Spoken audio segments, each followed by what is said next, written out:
Well, thank you very much for joining me today. My name is Mark Montini, and my company is the Montini & Company Tax Advisory Group. And for the next 10 minutes or so, we're going to talk about the new RMD rules and why it is so important that you actually start planning for these things today.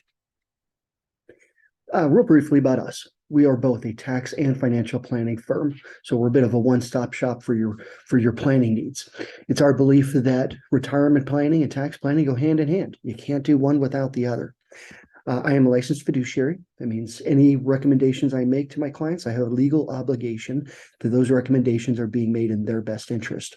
I've been in financial services now for 28 years, and what we specialize in as a company is tax reduction strategies. Tax and retirement planning go hand in hand. You can't do one without the other. And if you're going to really maximize your retirement, you're going to do it through tax reduction.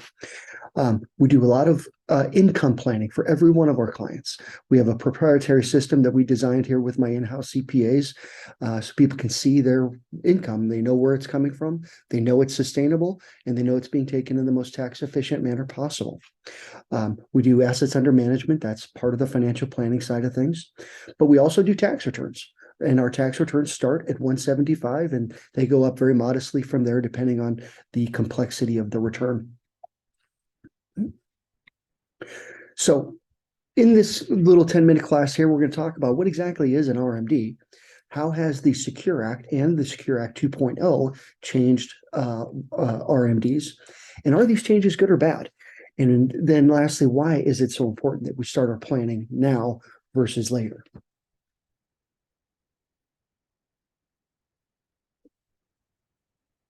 So what exactly is a required minimum distribution, or commonly referred to as an RMD?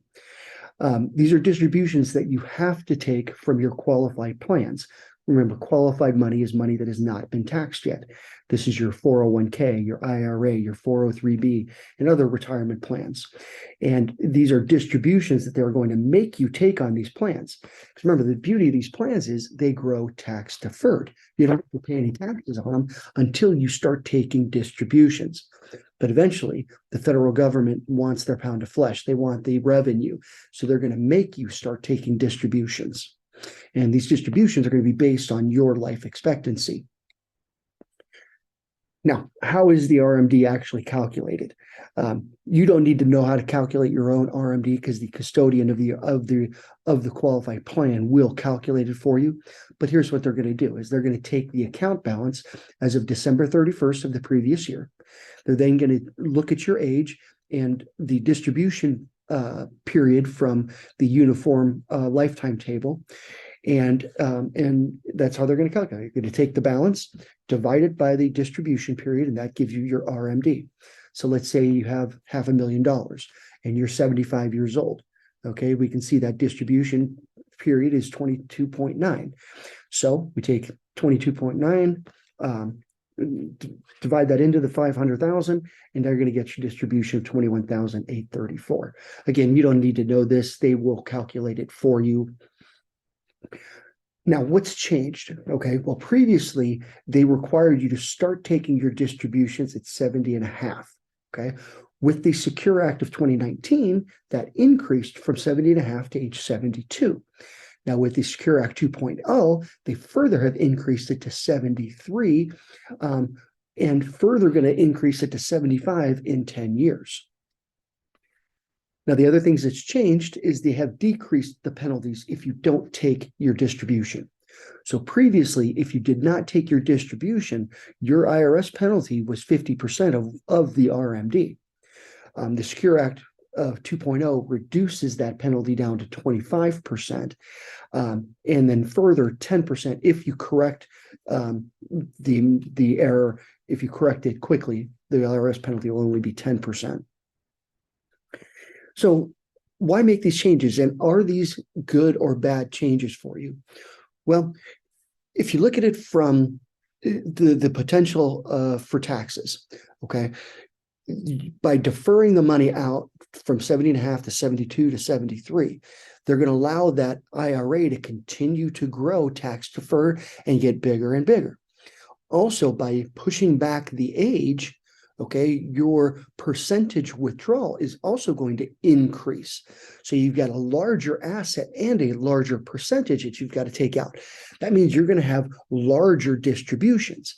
Now, those larger distributions can adversely affect how much tax you're going to be paying on your Social Security. So let's look at your Social Security. How is your Social Security taxed? Okay, I go into a lot more detail about this in my 40-minute class that I teach every Thursday that I'll talk about at the end here.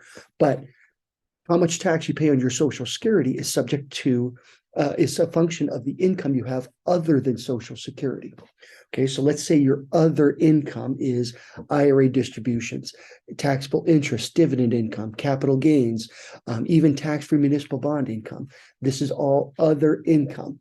Now, how much of that other income you have is going to determine how much of your Social Security is going to become taxable.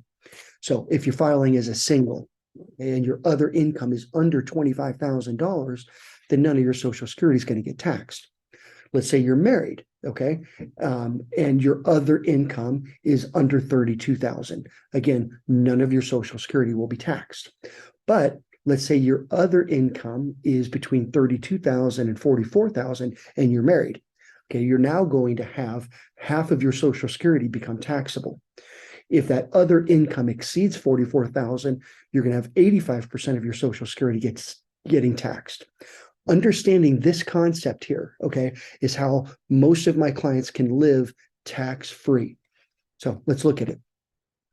Let's say, okay, you've got traditional IRA distributions, which could be your required minimum distribution of $40,000. And let's say you've got combined Social Security of $40,000. Well, all of your IRA distributions taxable because that's between $32,000 and $44,000. Half of the Social Security gets taxed, and now you've got taxable income of $60,000. Now, there is a better way to do this. This is our good friend, the Roth IRA. And this is why we want to start planning now and not waiting until you're age 73 to start planning for your RMDs. If we can plan now, there's a lot of really good tax reduction strategies that we can use. So how to fund a Roth IRA is easy. You can either do it through a contribution, right, or through a conversion. I don't do a lot with contributions because you can only contribute $7,000 a year. And that's not enough to build up a sizable enough asset that we can take a meaningful supplemental income from. So I don't do a lot with contributions. Plus, there are earning limitations on contributions. If you make too much money, you can't do a contribution. But with a conversion, okay, when we're systematically converting your traditional IRA into the Roth IRA, you can do that on any dollar amount you want and regardless of how much income you make. But we do have to exercise caution because when we do a conversion, this is a taxable event, okay? So you don't want to just run out and convert $100,000 because that's all taxable income to you. So what we do here is I work with my CPA and we're going to look at your taxable income today and what is the next tax bracket. And we're typically only going to convert from where your taxable income is today up to that next tax bracket.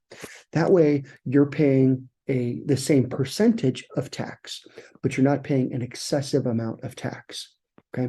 And during the conversion process, while we're doing this, we can do a tax withholding so that you don't have to come out of pocket to pay the tax come April the 15th.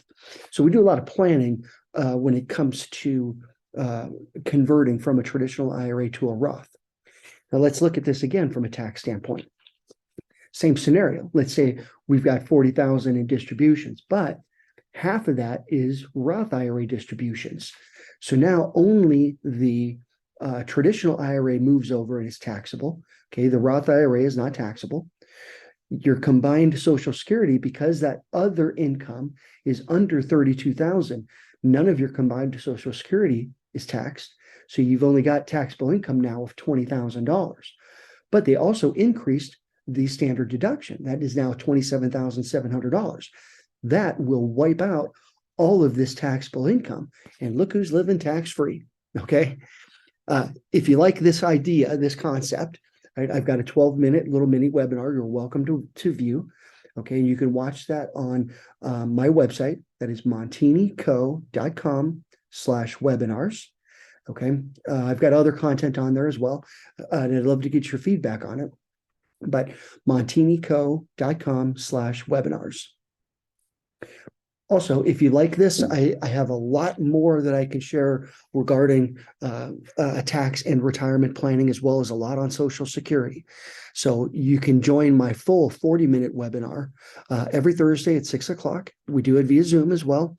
You do need to register for that. That is at phoenixsocialsecurityclass.com. That is phoenixsocialsecurityclass.com. Lastly, share this with your friends and family. Retirement's a lot more fun when you can retire with friends and family. With that, thank you very much.